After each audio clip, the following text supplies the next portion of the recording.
नमस्कार दोस्तों, कहानियों की श्रृंखला में आज सुनेंगे मालती जोशी जी की कहानी वसीयत। लेकिन उससे पहले मेरा आपसे विनम्र अनुरोध है कि अगर आपको मेरी कहानियाँ अच्छी लगती हैं तो मेरे चैनल को सब्सक्राइब ज़रूर करें, लाइक करें और अपने दोस्तों और परिचितों में शेयर भी करें। बेल आइकन दबाना बिल्कुल भी न भूलें। आज सुनिए वसीयत। ओंकार सीटी बजाते हुए घर में दाखिल हुआ ही था कि बरामदे में बैठे हरीश को देखकर एकदम सकपका गया। नमस्ते भैया, आज आप घर में कैसे? तुम्हें कोई एतराज है? हरीश ने कहा तो ओंकार और भी सहम गया। उसकी हालत देखकर हरीश को हंसी आ गई। कहा, मैं तो खैर अपने घर में बैठा हूँ, पर आज आपकी सवारी इधर कैसे? ऐसे ही कभी कभी भाभी जी से मिलने चला आता हूँ। भाभी है ना भीतर? उसने पूछा और उत्तर की प्रतीक्षा न करते हुए सीधे भीतर चला गया। भीतर वाले ओसारे में माँ बेटी दोनों मिल गई। ओंकार वहीं पास में बैठ गया। बोला, भाभी जी, बड़े भैया के पास कौन सी गाड़ी है? सेंट्रो। क्यों? नीली वाली थी ना, पर आजकल वहाँ एक लाल गाड़ी खड़ी रहती है, खूब बड़ी सी। अपने छोटे भैया को जाकर बताओ। बेचारी भाभी कहते उनका मुंह नहीं सूखता, और बेचारी भाभी दो दो गाड़ियां रखे हैं। चुप करो अम्मा, पता है ना आज वह घर में है। हाँ तो ओंकार, लाल गाड़ी तो है, पर कौन सी? ठीक से देख नहीं पाया भाभी। पास जाते ही कुत्ते भौंकने लगते हैं। फाटक के बाहर खड़ा रहता हूँ तब भी। कुत्ते भी पाल लिए हैं, वह भी दो दो। यहाँ बच्चों को ठीक से दूध तक नसीब नहीं होता, वहाँ कुत्ते पाले जा रहे हैं, वह भी दो दो। रईसी और कैसी होती है? वह जैसी भी हो नानी जी, अब हम वहाँ नहीं जाएंगे। बड़े जबरा कुत्ता है, हमको चीर डालेंगे। मैं गरीब बेमौत मारा जाऊंगा। 10-10 हजार के इंजेक्शन आते हैं, कहाँ से लगवाऊंगा? अरे बड़े आदमियों के कुत्ते काटते हैं तो कुछ नहीं होता, उनके खुद इंजेक्शन लगे रहते हैं। जो भी हो, अब हम वहाँ नहीं जाएंगे, कहता हुआ ओंकार उठकर बाहर आ गया। हरीश आराम कुर्सी पर पूर्वत आंखें मूंदकर लेटे हुए थे, पर उनके कान भीतर की ओर ही लगे थे। ओंकार की आहट पाते ही वे उठ बैठे। ओंकार, तुम बड़े भैया के घर गए थे, कुछ काम था? बेचारा ओंकार बगले झांकने लगा। खिसकने की भी राह नहीं मिली। हरीश लगातार उसकी ओर देख रहे थे। आखिर उसने हिम्मत की और कह दिया, हम कौन अपनी मर्जी से जावे हैं, हमें वहाँ नानी जी भेजती हैं। किस लिए? हाल चाल जानने के लिए। तो भाभी जी कुछ चाय वाय पिलाती हैं कि सूखा ही टरका देती हैं? हम भीतर थोड़े ही जाते हैं, बाहर से ही देख दाख कर आ जाते हैं। बाहर से हाल चाल पता चल जाते हैं। मरा डर के मारे भीतर जाता ही नहीं तो कोई क्या करे? अम्मा जी ने एकदम कमरे में अवतरित होते हुए कहा। ओंकार ने अब भागने में ही कुशल समझी। भैया जी, शाम को गैया हमें ही लगानी होती है, अब चलेंगे। और उत्तर की प्रतीक्षा किए बिना वह बाहर निकल गया। हरीश अब सास की ओर मुखातिब हुए। ओंकार को आप बंगले पर भेजती हैं तो क्या करें? उन्होंने दबे स्वर में कहा। तुमने तो वहां जाना ही छोड़ दिया। अकेली औरत, किसी को तो खोज खबर लेनी चाहिए कि नहीं? हम लोगों के सिवा उसका यहाँ कौन है? खोज खबर ही लेनी थी तो किसी दिन माँ बेटी दोनों चली जाती ना। जासूसी करने की क्या जरूरत थी? जासूसी? और क्या, आप जो कर रही हैं वह जासूसी ही कहलाती है। हरीश ने कहा तो अम्मा जी मुंह बिचकाकर भीतर चली गईं। हरीश को बड़ा मजा आया। अरसे बाद सास को निरुत्तर करने का मौका मिला था, लेकिन सास को निरुत्तर करने की खुशी ज्यादा देर नहीं रही। एक प्रश्न जो दिमाग में चक्कर काट रहा था उस पर हावी हो गया। बंगले पर नई गाड़ी आ गई है और दो कुत्ते भी। कुत्ते पालना कितना महंगा शौक है उसे पता है। एक कुत्ते का खर्च 2 आदमियों की खुराक के बराबर आता है। फिर उनकी साज संभाल के लिए नौकर चाकर भी तो चाहिए। यह काम भाभी के बस का तो है नहीं। फिर पिछले 6 महीनों से उसने वहां का रुख नहीं किया है। वैसी कसम ही खा ली थी, पर इस बीच क्या इतनी बड़ी उथल पुथल हो सकती है? शालिनी और उसकी माँ दबी जबान से कुछ कुछ कहती रहती हैं। क्या वह सही है?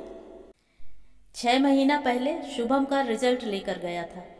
सोचा था भाभी से कहूँगा कि भैया का बहुत मन था कि शुभम इंजीनियर बने। अब उनका सपना आप ही को पूरा करना है। घर से खूब अच्छी तरह रिहर्सल करके चला था, पर वहाँ माहौल ऐसा बिगड़ा कि कुछ कहना संभव ही न हुआ। यह नहीं कि वहाँ स्वागत नहीं हुआ, स्वागत तो खूब अच्छे से हुआ। उन्होंने शुभम को बधाई भी दी, उसके लिए आशीर्वाद स्वरूप 500 का नोट भी लिफाफे में डाल कर दिया, चाय नाश्ता भी करवाया, पर सब कुछ ठंडा ठंडा सा था। उनमें संबंधों की ऊष्मा नहीं थी। वैसे भी उनसे सुसंवाद कभी था ही नहीं, पर भैया के रहते ये बातें सतह पर नहीं आई थी। अब जैसे सब कुछ सामने आ गया। चाय के बाद वह शुभम को लेकर भैया के सपने की बात कहने ही जा रहा था कि भाभी ने कहा, चलो अच्छा हुआ, शुभम के रिजल्ट के बहाने ही सही तुम आए, तो नहीं तो 13 के बाद तो तुम यहाँ का रास्ता ही भूल गए थे। जानते तो थे इस घर का एकमात्र कमाऊ सदस्य अब नहीं रहा, फिर एक आध बार आकर देखना तो था कि भाभी कैसी हैं, किस हाल में है। हरीश का सिर शर्म से झुक गया। वह अपनी सफाई में कुछ कहना ही चाहता था कि भाभी बोली, तुम्हें शायद डर लगा हो कि भाभी कुछ मांग न लें। ठीक है ना, मैं तुमसे क्या मांगती हरीश, जिसने पिता समान भाई की अंत्येष्टि के लिए भी दूसरों के सामने हाथ फैलाता था, उससे मैं क्या मांगती और वह मुझे क्या दे देता। सॉरी भाभी, पर उस समय हाथ सचमुच बहुत तंग था, उसने घुटी सी आवाज में कहा। हाथ तो तंग होना ही था, तुम्हारी एटीएम मशीन जो बीमार पड़ी थी। अब तक तो तुम्हारी हर समस्या वे ही सलाहते आ रहे थे। बच्चों की फीस हो या साल भर का अनाज हो, सर्दियों के कपड़े हों या छुट्टियों की प्लानिंग हो, सब कुछ वे ही तो करते थे। उन्हीं बातों को याद करके तुम अपने भाई के लिए लकड़ी ही खरीद लेते तो मुझे अच्छा लगता। दोस्तों से उधारी की बात तुमने मुझसे बाद में कही, इससे अच्छा था मुझसे ही मांग लेते। बाहर वालों के सामने उस राजा आदमी की बेइज्जती तो ना होती। इस कड़वे प्रसंग के बाद शुभम के लिए कुछ कहने का सवाल ही नहीं था। अब यह देहरी कभी न चढ़ने का प्रण करके वह बाहर चला आया। बाद में पछतावा भी हुआ कि वह 500 रुपए का लिफाफा वहीं क्यों नहीं फेंक दिया। वैसे भी भाभी के लिए मन में पहले दिन से ही एक पूर्वाग्रह था। समझ लिया था कि वे उन लोगों का सुख चैन छीनने आई हैं। भैया के आश्रय में जो एक आश्वस्ति थी, संभावनाएं थी, वह एकदम धूमिल होती दिखाई दी। इस घर में आने से पहले ही वे खलनायिका बन गई थी। पहली वाली भाभी जब 2 साल की लंबी बीमारी झेलकर भगवान को प्यारी हो गई तो भैया एकदम टूट से गए थे। साल भर तक एकदम गुमसुम से बीतराग बने रहे। फिर इस अवसाद से उबरने के लिए उन्होंने अपने आप को काम में झोंक दिया, दुगने जोश से। साल भर में ही घर की काया पलट हो गई, हर तरफ जैसे सोना बरसने लगा। हरीश ने ठाठ से अपनी पढ़ाई पूरी की, धूमधाम से उसकी शादी हुई। माँ का मरण त्योहार भी शान से मनाया गया। बच्चों के जन्मोत्सव पड़ोसियों की ईर्ष्या का कारण बने। फिर सुना कि भैया शहर के बाहर एक बंगला खरीद रहे हैं, तो घर भर में एक खुशी की लहर दौड़ गई। सब लोग बंगले में रहने के सपने देखने लगे। पुश्तैनी घर बड़ा था, पर था तो पुराना ही। उसकी मरम्मत पर, सजावट पर काफ़ी कुछ खर्च किया जाता रहा, पर वह अपना पुरानापन नहीं छोड़ पाया था। गृह प्रवेश की तैयारियां चल ही रही थी कि भैया ने एक बार सबको चौंका दिया। बताया कि वे नई पत्नी के साथ गृह प्रवेश करेंगे। पुश्तैनी मकान उन्होंने अत्यंत उदार अंतःकरण से हरीश के नाम कर दिया। पर उनकी इस दरिया दिली से न हरीश खुश हुआ न उसका परिवार, क्योंकि इस दान पत्र का साफ अर्थ यह था कि उन लोगों को पुराने घर में ही रहना है। सारे सपने धराशायी हो गए थे। आने वाली के प्रति मन कड़वाहट से भर गया था, क्योंकि उन्होंने सबका हक छीनने का जघन्य अपराध किया था। शाम को घूमने जाने के बहाने वह घर से निकल गया और सीधे बंगले पर पहुंचा। उसने गेट के पास स्कूटर रोकी ही थी कि कुत्तों ने सम्मिलित स्वर में भौंकना शुरू कर दिया। अंधेरे में कुछ नजर नहीं आ रहा था, पर वे शायद बरामदे की जाली में बंद थे। भीतर जाना कितना निरापद है, इस पर वह विचार कर ही रहा था कि एक बलिष्ठ हाथ उसकी गर्दन पर पड़ा। उतनी ठंड में भी उसके पसीने छूट गए। मुड़कर देखा, हाथों का मालिक भी उतना ही बलिष्ठ था और उसे आग्नेय नेत्रों से घूर रहा था। हेलो मिस्टर, दूसरों के घर में ताक झांक करते शर्म नहीं आती? ये दूसरों का घर नहीं है, मेरे भाई का घर है, उसने हिम्मत बटोरते हुए कहा। कौन भाई? उसने भैया का नाम बताया। वे तो अब नहीं हैं, पर भाभी तो हैं, मैं उनसे ही मिलने आया हूँ। भाभी भी अब यहाँ नहीं रहती, यह बंगला अब मैंने खरीद लिया है। क्या बात करते हैं? दिन में आना, पेपर्स दिखा दूंगा, उन्होंने दबंग आवाज में कहा। लूटा पिटा सा अपनी जान छुड़ाकर हरीश वहां से चला आया। बाद में ध्यान आया कि भाभी के बारे में तो पूछा ही नहीं कि वे कहाँ गईं।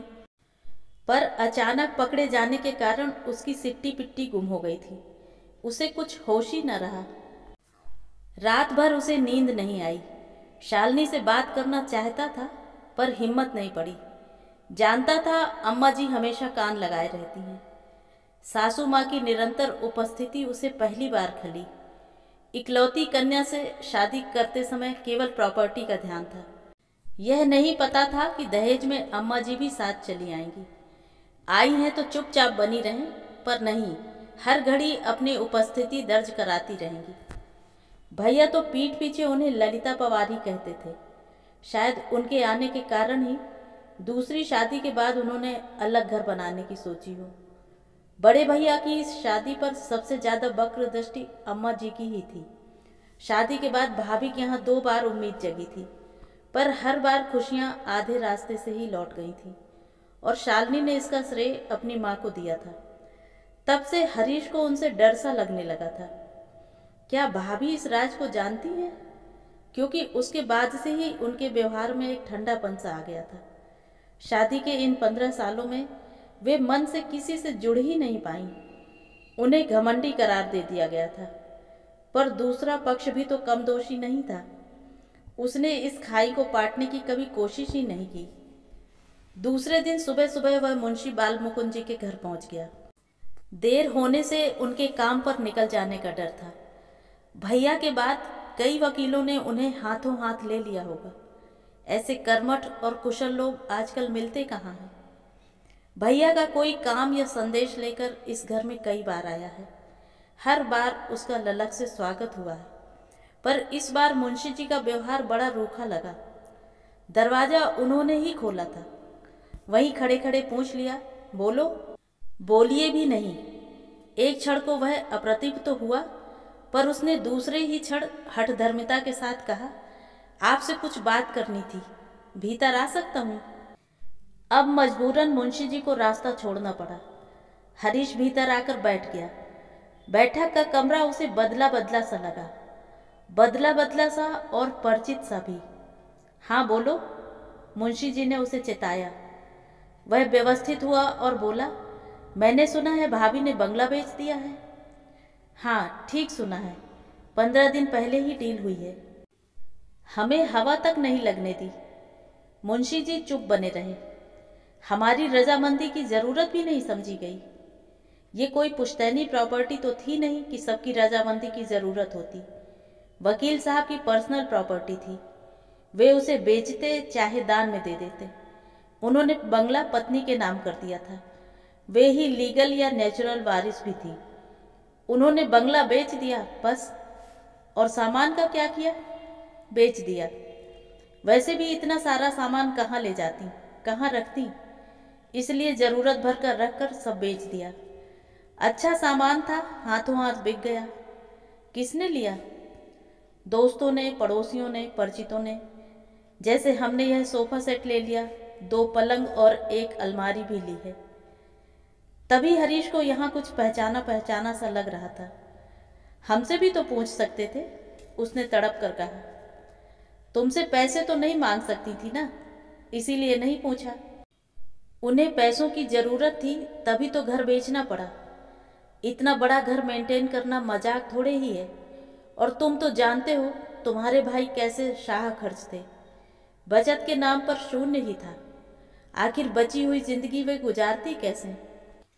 बरसी तक तो रुक ही सकती थी, ऐसी भी क्या जल्दी थी। जल्दी सामने वाली पार्टी को थी। उनके ज्योतिषी ने मुहूर्त निकाल दिया था। फिर जब जाना ही था तो आज क्या और कल क्या। भाभी अब कहाँ है? अपने भाई के पास। कल आना, उनसे पूछकर ही पता बताऊंगा। मतलब कि यह आदमी भैया के जाने के बाद भी अपना ईमान बनाए हुए है। उस दिन भाभी उलाहना देते हुए कह तो रही थी, तुमसे तो वो मुंशी जी अच्छे हैं। अब कोई काम नहीं है फिर भी 4-8 दिन में हालचाल पूछ जाते हैं। उसे आशा तो नहीं थी, पर मुंशी जी ने दूसरे ही दिन फोन करके पता दे दिया था। नासिक के पास कोई जगह थी। ऑफिस के टूर का बहाना बनाकर वह चल पड़ा था। घर पर बताने की हिम्मत नहीं हुई। सच बात जानते ही एक विस्फोट सा हो जाता। जो कुछ हुआ उसमें 100% उसका दोष बताया जाता। उसकी अकर्मण्यता को कोसा जाता। मुंशी जी ने पता ठीक ठाक दिया था। ढूंढने में ज़्यादा परेशानी नहीं हुई। शहर से बाहर एक कंपाउंड में 2 हाउसेस की लंबी कतार थी। गेट पर नाम लिखा था विश्रांति। नंबर उसके पास था ही, इसलिए घर भी तुरंत मिल गया। 1 रूम किचन का वह छोटा सा घर था। इतने बड़े बंगलों में सालों रहने के बाद भाभी यहाँ कैसे गुजारा करती होंगी, उसने सोचा। भाभी ने बड़ी ही निर्मल निश्चल हंसी के साथ उसका स्वागत किया था। सारे ताने उलाहने उस हंसी में तिरोहित हो गए। इतना ही कहा, इतनी सी जगह में आप गुजारा कैसे कर लेती हो? वे पूर्ववत हंसकर बोली, हरीश, आदमी को बस इतनी सी जगह ही दरकार होती है। हम बेवजह फैलारा कर लेते हैं, ज़रूरत से ज़्यादा सामान इकट्ठा कर लेते हैं, फिर अपने से ज़्यादा उस कबाड़ की साज संभाल में जुट जाते हैं। भाभी की भाषा ही बदल गई थी, फिर भी उसने अपने मन का कांटा निकाल ही लिया। आपने घर बेच दिया? कम से कम भैया की बरसी तो उस घर में होने दी होती। मरने के बाद क्या फर्क पड़ता है कि बरसी कहाँ हो रही है। वैसे भी जो कुछ करना है तुम्ही को करना है, तो बरसी बाप दादाओं के घर में ही हो जाने दो। आप आओगी तो? मेरा तो उसमें कोई रोल ही नहीं है। मैंने अपनी तरफ से एक अनाथ आश्रम में पैसे जमा कर दिए हैं। हर साल उस तिथि पर आश्रम के बच्चों को अपनी ओर से भोजन मिलेगा। तुम भी जब तक बने श्राद्ध करते रहना, नहीं तो एक बार गया जाकर पिंड दान कराना, फिर कुछ करना नहीं पड़ता। भाभी ने चाय बनाई, नाश्ता करवाया। वही सलीका, वही आभिजात। जगह छोटी होने से उसमें कोई अंतर नहीं आया। वह चलने लगा तो बोली, तुम आए बहुत अच्छा लगा, आते रहना। हाँ, यह छोटा सा घर मैंने तुम्हारे भाई के पैसों से ही खरीदा है। जाते समय तुम्हारे ही नाम कर जाऊंगी। अगर कभी लगे कि बच्चों के साथ ट्यूनिंग ठीक से नहीं हो रही है तो तुम और शालिनी यहाँ आकर रहना। बद्दुआ दे रही हो? नहीं, आशीर्वाद दे रही हूँ। बुढ़ापे में अपने सिर पर अपनी छत होना कितनी बड़ी नियामत है, यह मुझसे बेहतर कोई नहीं जानता। हरीश ने उनके पैरों को हल्के से स्पर्श किया और वह एकदम मुड़ गया। उस गरिमामयी महिला को इस तरह कातर होते देखना उसे अच्छा नहीं लग रहा था। तो ये थी कहानी। कहानी आपको कैसी लगी कमेंट करके ज़रूर बताएं।